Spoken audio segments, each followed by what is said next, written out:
lesson. No, not even lunch, because I'm not eating lunch yet. I'm getting ready to go take a walk around the mall because, as you know, in the southern part of the states, United States, it's like a storm supposed to be coming, like an ice storm, snow, and everybody is preparing, as you can see. So am I, because I was going to walk outside just to get some fresh air. And my daughter had the idea that we can meet up and walk around the mall. I was like, oh, we can do that. Anyway, I had a quick thought. Well, actually, I had a thought from this morning. And I was watching a quick interview with Latoya Luckett, whom I love.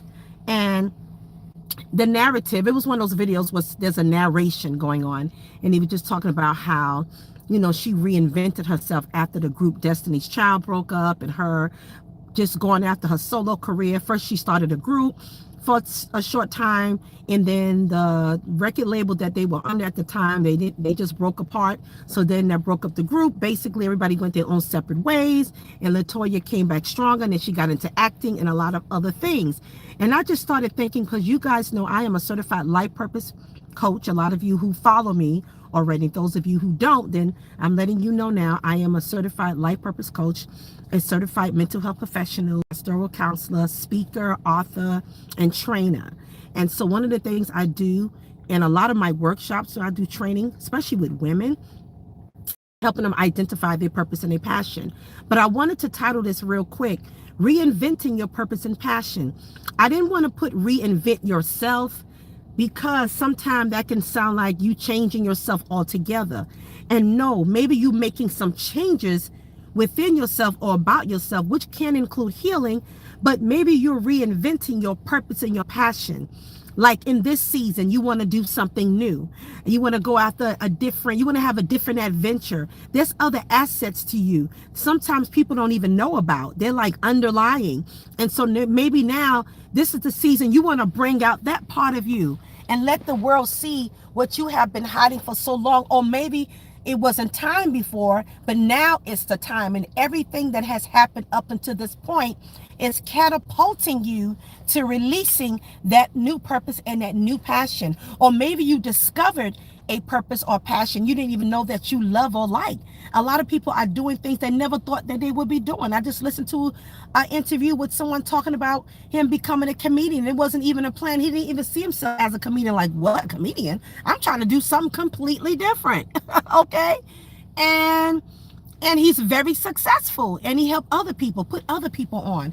And so I'm always one talking about the multi-talented,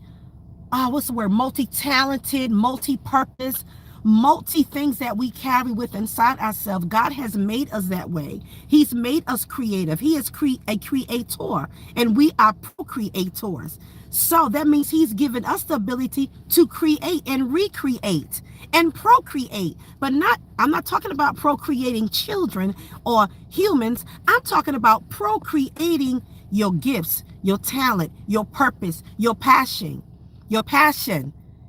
And so there are many parts to us.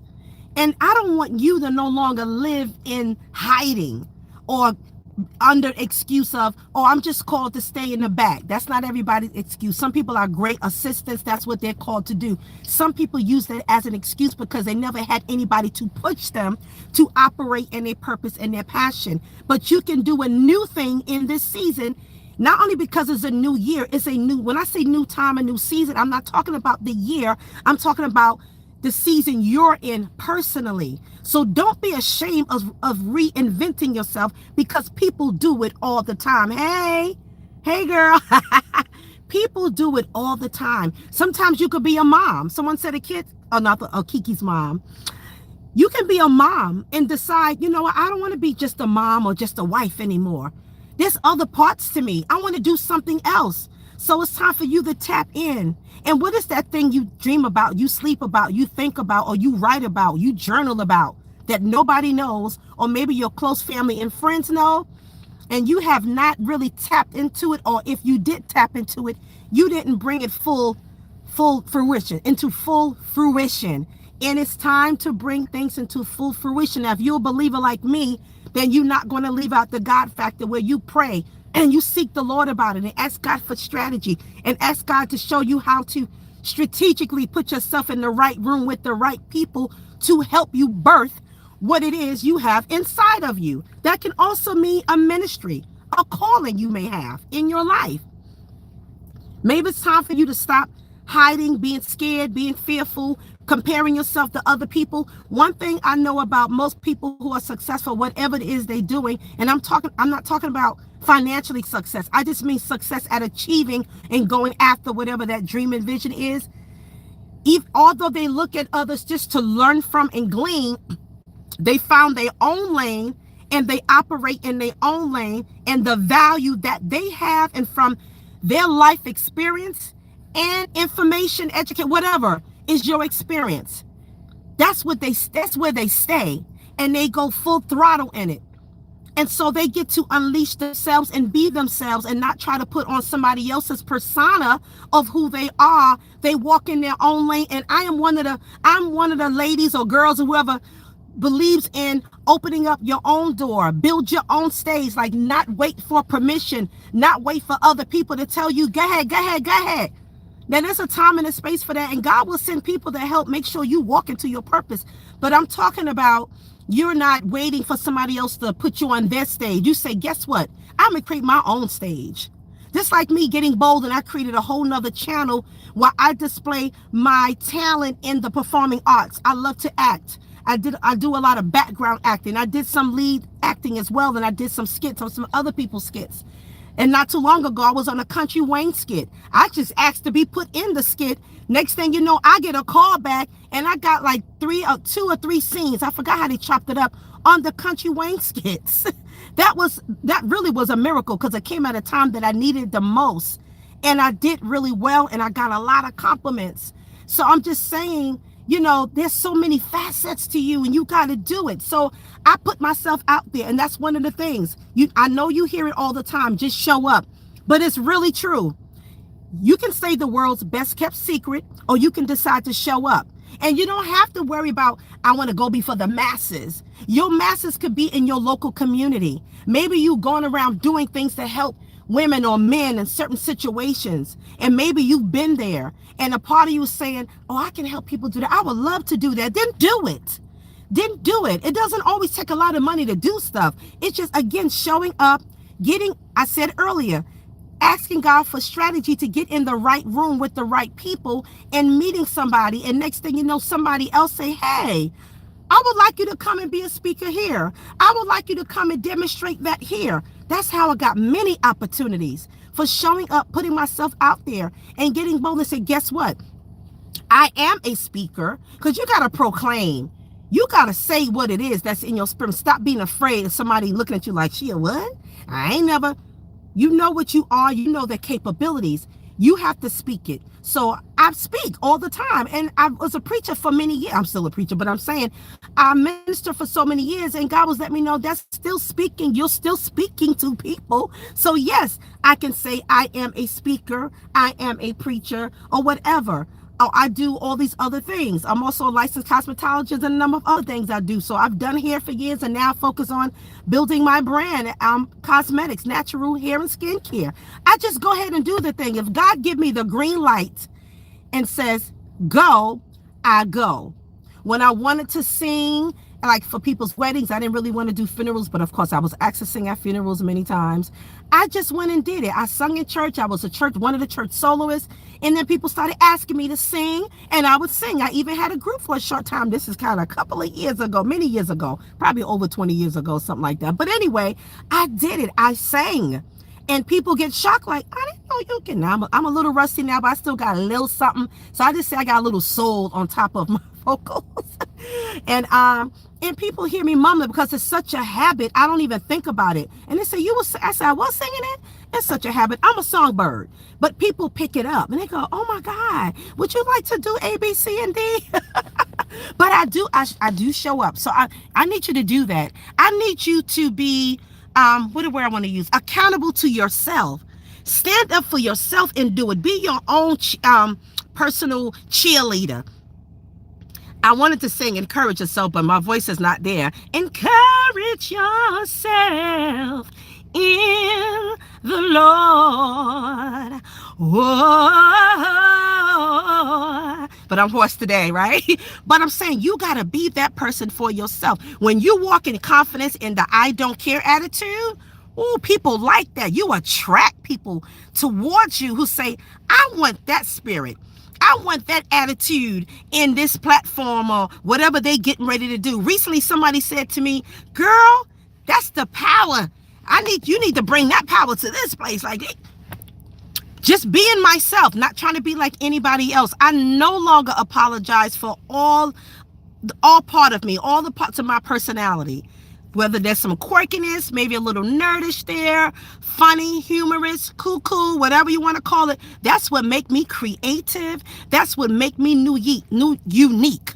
What makes you unique? What makes you different? I just heard a comedian, I can't remember his name right now, but he was saying that he don't see the word being called weird as a negative thing.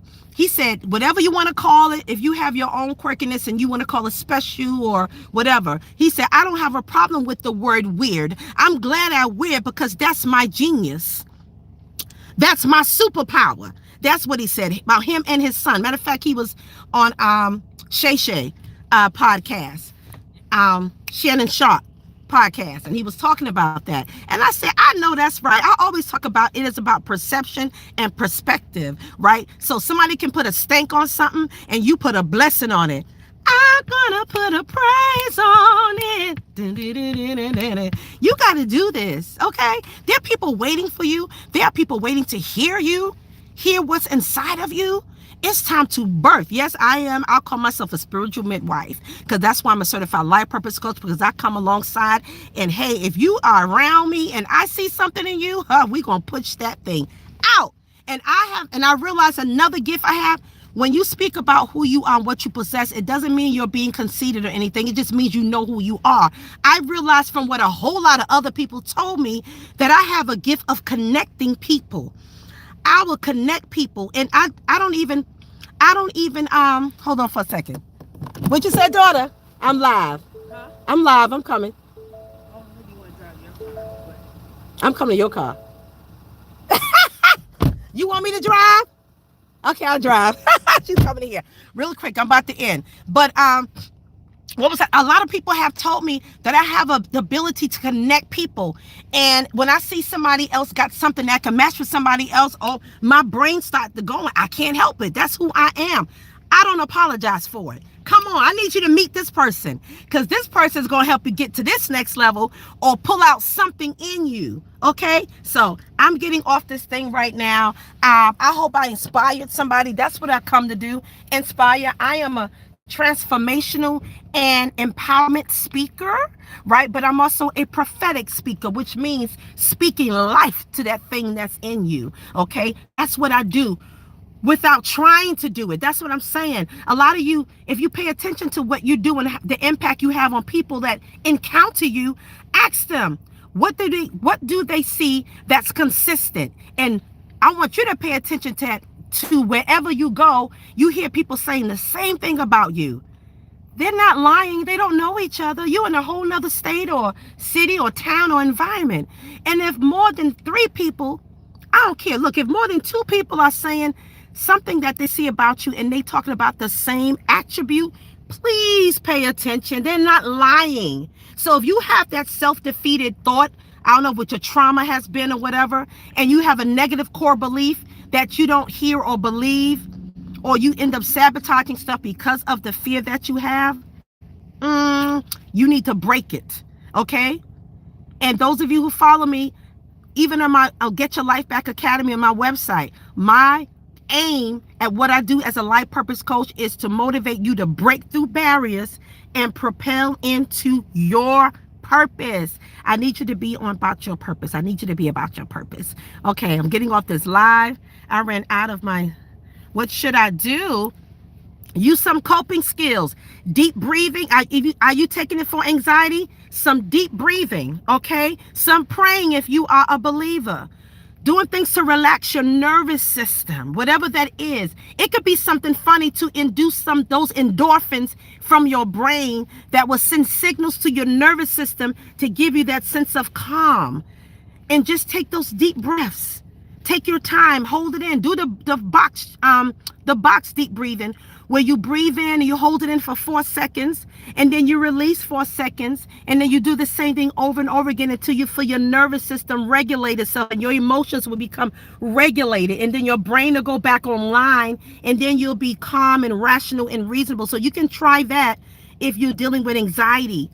And if your system becomes activated and nervous, right, because of something or something someone said or a situation you're in, and you feel that you having rising anxiety or you feeling triggered, try this. So look up different coping skills for relaxing, like grounding techniques, like maybe holding on to a chair that you're sitting in and you're breathing and you're telling yourself you are safe, you are fine, it's going to be okay. If you're a believer, God is with me. I can picture the Lord with me right now. I can imagine him standing on the side of me, he or his arms wrapped around me, like, baby, you got this, you're going to be good, it's going to pass, this too shall pass.